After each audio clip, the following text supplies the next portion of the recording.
चीज़ों को अच्छे से समझिएगा तो बहुत अहमियत रखता है। एक वोट का कीमत, एक मान लीजिए जो लगा हुआ पर्सन है, एक आम नागरिक है, उसका भी उतना ही अधिकार है जितना आपका है। उस चीज़ को अगर अच्छे से समझिए और सही जगह अगर हम लोग वोट करें तो एक अच्छा खुशहाल जो है अपना गांव का विकास। कहावत है कि देखिए, विकास अगर कहा जाए तो एक व्यक्ति अगर गांव में विकास करता है, बाकी लोग गरीबी में जीवन को जी रहे हैं, तो उसको हम लोग विकास नहीं कर सकते।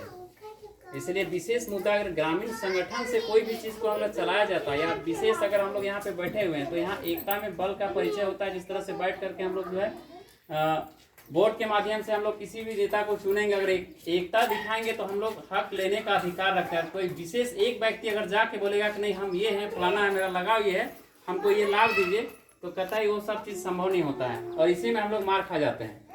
किसी को मिल पाता है, जिसको हक बनता है पता चला उसी को नहीं मिला, और जिसका मिलना चाहिए था उसको नहीं मिल पाता। यही होता है कि नहीं होता है? गाँव में भी बहुत तरह के हैं इस तरह का। जो भी बात होता है एकदम डायरेक्ट प्रत्यक्ष रूप से हम लोग को करना और लड़ना भी इस बात के लिए। और इसी को विशेष करके जयराम महतो का अगर नहीं जाने, थोड़ा सा सुन लीजिए। वो अच्छे एकदम पढ़े लिखे व्यक्ति हैं। उनका जो क्वालिफिकेशन अगर देखा जाए तो पीएचडी किए हुए हैं, इंग्लिश उनका ये ऑनर्स रहा है। लेकिन वो बात देखिएगा, अगर यूट्यूब वीडियो, आजकल सोशल मीडिया का दुनिया है, आप लोग भी यूट्यूब या फिर कहीं भी देखे होंगे, तो एकदम विशेष ठोस मुद्दा पे बात करते हैं और एकदम गांव से लेकर के जमीनी स्तर से लेकर के पूरा जो हम लोग का क्या बोल सकते हैं केंद्र स्तर पर जो भी समस्या हमारा झारखंड को लेकर के एक लड़ने वाला व्यक्ति अगर है तो विशेष करके एक शिक्षित और अवगत है, करीबी से झारखंड की स्थिति को बढ़िया से समझें और बहुत करीबी से देखें। इसलिए उनको जो है हम लोग एक बार मौका देना है। वो अगर देखा जाए तो कहावत है कि कोई भी आदमी उसी सिचुएशन को, जो इंसान जो परिस्थिति को झेला है वही उसका अनुभव को बता सकता है। कहने का मतलब है वो झारखंड को बढ़िया से लीड किए, देखे हैं, पढ़ लिख करके उतना दूर तक जाने के बाद पीएचडी बहुत बड़ा होता है, जिसमें पीएचडी का मतलब होता है कि उस व्यक्ति के आगे डॉक्टर जुड़ जाता है।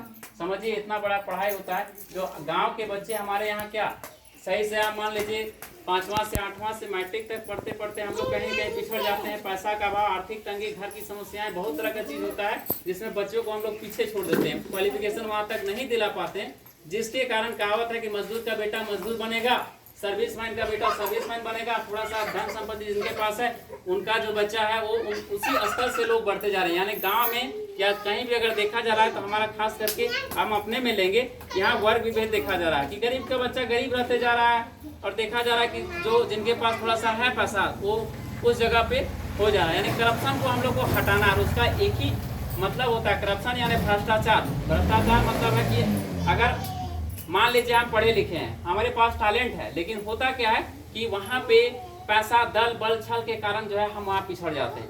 कितनों क्वालिफिकेशन, कितनों टैलेंट